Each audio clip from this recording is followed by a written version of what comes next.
我们代理了哈林篮球队、白雪溜冰团、NBA Lakers， 还有 Magic 魔术队第一次到中国大陆，全部都是我们负责的。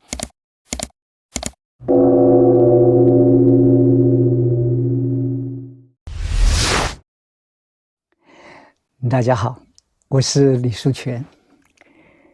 接着上一次聊到，我这群学生在这个火锅店里面跟我聊，老师，所以说你人生中做的对的几件事情，还有你做错的几件事情，跟我们讲一讲，跟我们分享一下。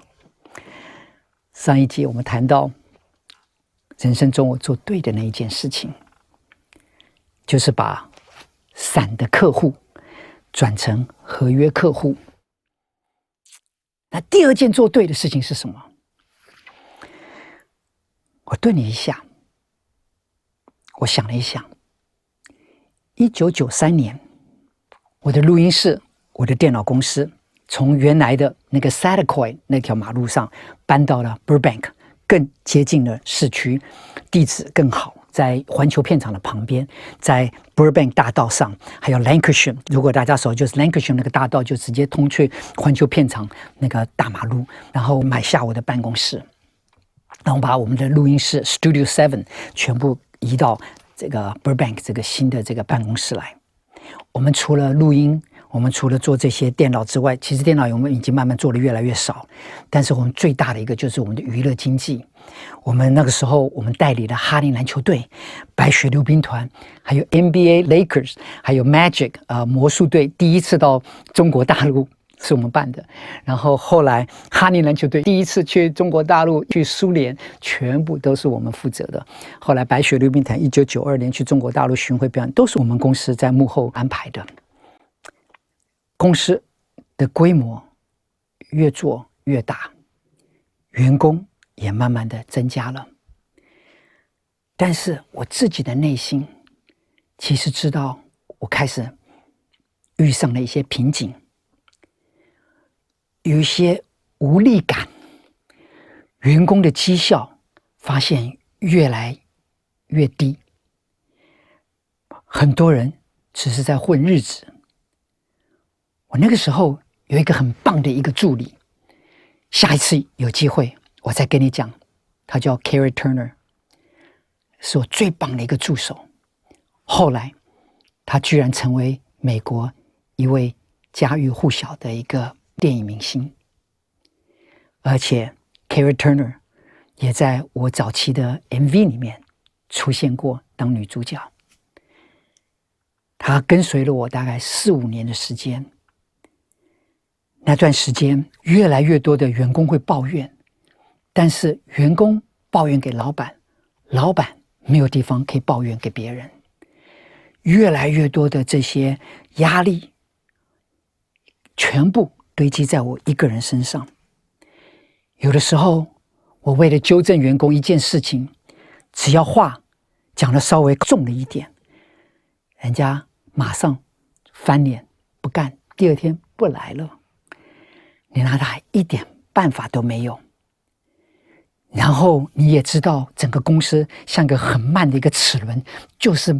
没有办法往前走，然后看不到那些以前早期的热情。早期公司少，比较穷，但是每一个人充满了热情。但是现在公司有钱了，然后公司规模大了，却发现热情都不见了。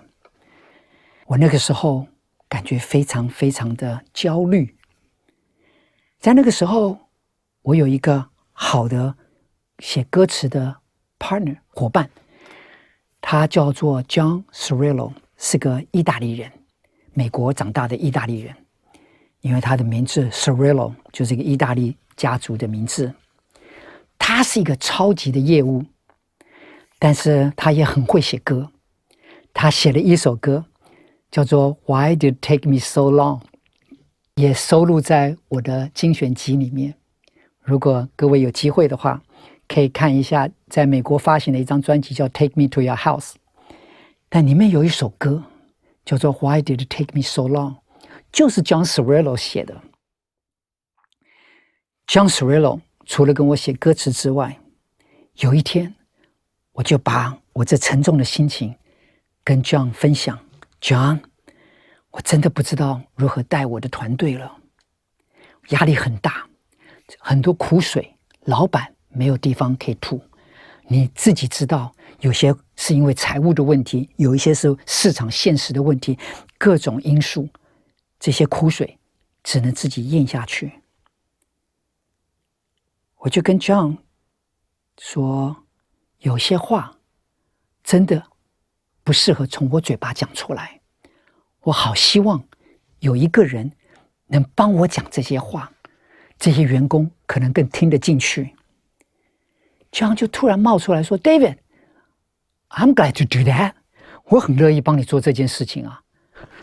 我看一下 John, you sure? 他说 No problem at all, 一点关系都没有。他说我很愿意到你公司来，从我的角度，然后帮你跟他们讲话做沟通。我说 John, 你真的确定没有问题吗？后来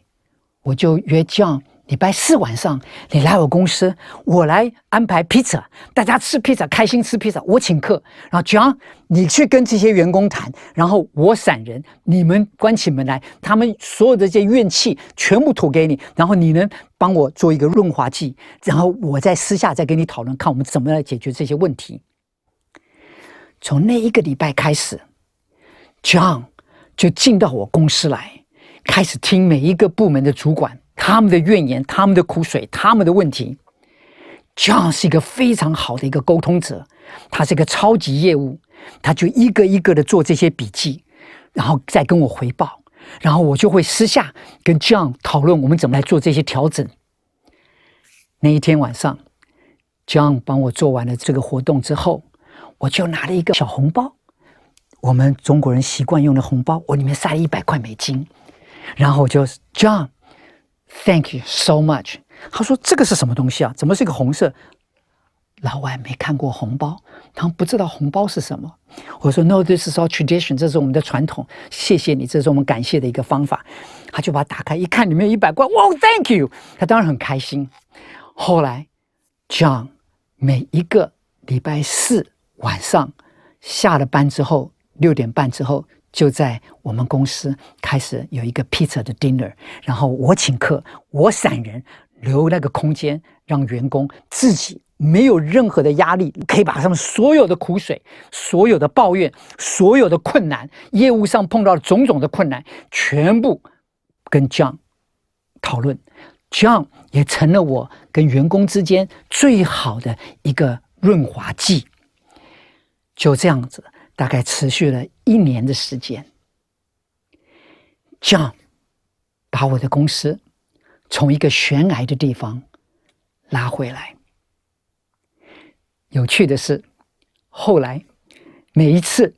结束了之后，他都会说 Where's my 红包？我的红包在哪里？所以那个100块钱给 John 的100块是我花的最开心的100块钱，把我的公司彻彻底底的救回来。各位朋友，公司里面有的时候需要另外一个人来帮你讲话，自己讲话有的时候不是那么方便，而且很容易产生摩擦。当我讲完了这个之后，我旁边那位学生，在火锅店的学生突然冒出了一件事情，那老师，那你还做错了什么事情啊？我要话说回来，我倒是真的可以跟你分享2件在我人生之中我认为做错的事情。第一个，当我的电脑公司慢慢开始起飞的时候，有一家公司叫做 VC 就是创投公司 Venture Capital， 创投公司进来，他们说我想把你们公司买下51%的股权，然后我们来带领你们的公司。我在那个时候，我因为年轻，也没有人特别的跟我解释，我只是充满了恐惧，甚至排斥。我会想，我辛辛苦苦创立起来的公司，我为什么让一个陌生人，他们对我们这个行业很陌生，他们就凭他们的钞票要吃下我51%的股权，然后做所有的决定。我当时不懂，我就把他们排斥掉了。这家公司后来陆陆续续好几次来跟我接洽，我最后都把他们推到门外。隔了很多年之后，我慢慢才懂 VC 他们是如何操作，他们在什么地方，从什么角度切入进来，他们其实一点也都不会在乎占那个51%的股权，他们在乎的是将来如何把你带到股票上市 IPO， 从那个地方赚取他们的利润。但是当年我很年轻，也没有什么人来跟我解释，所以我只是充满了一大堆的恐惧感，所以我把它推到门外了。第二件事情我做错了，就是当我的录音室的生意越来越好了之后，我就想说我可以提高价钱了。我就从原来的比如说30块钱1个小时的价钱，我就准备跳到45块钱1个小时。我想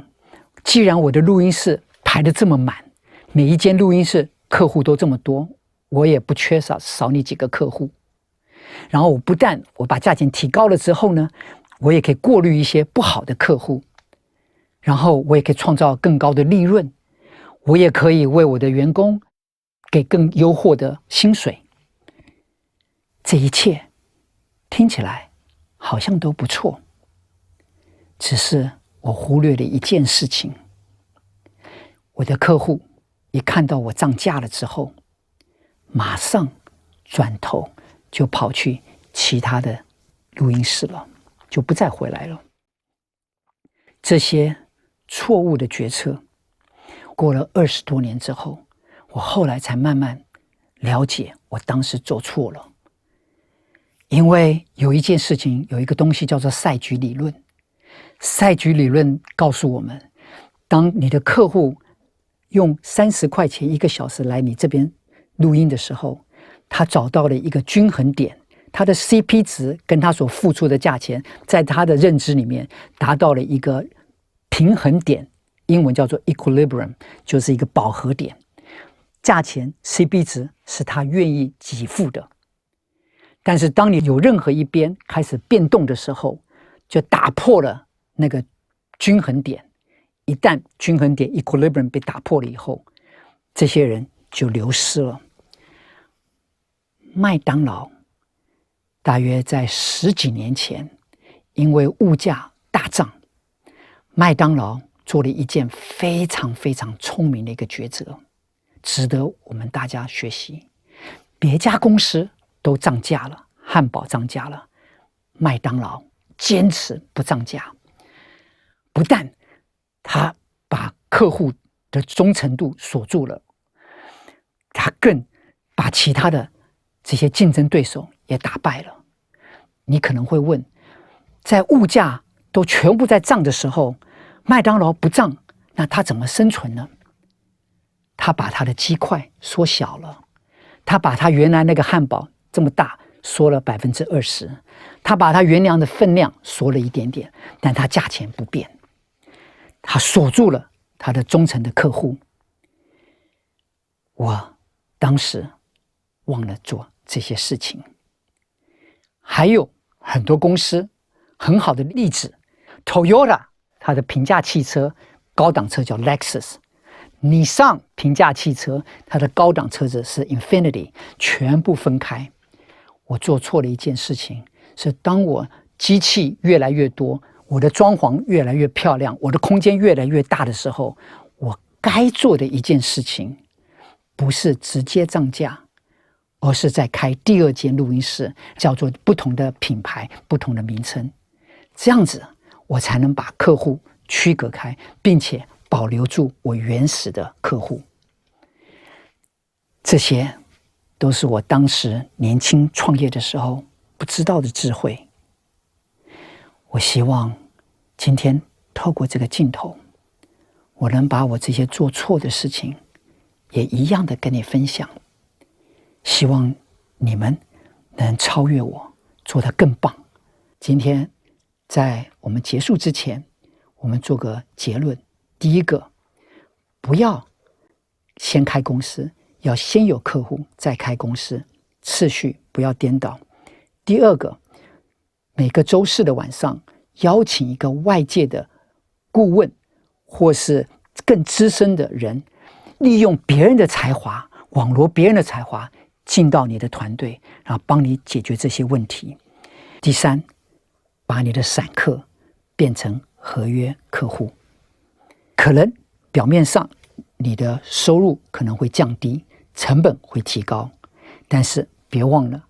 上次提到的3个周边效应，那些周边效应是你意料不到的。我希望这集今天能把这个浓缩下来，留给各位。希望你们每一个人都会做得比我们更棒更好。谢谢，我们下一次见，拜拜。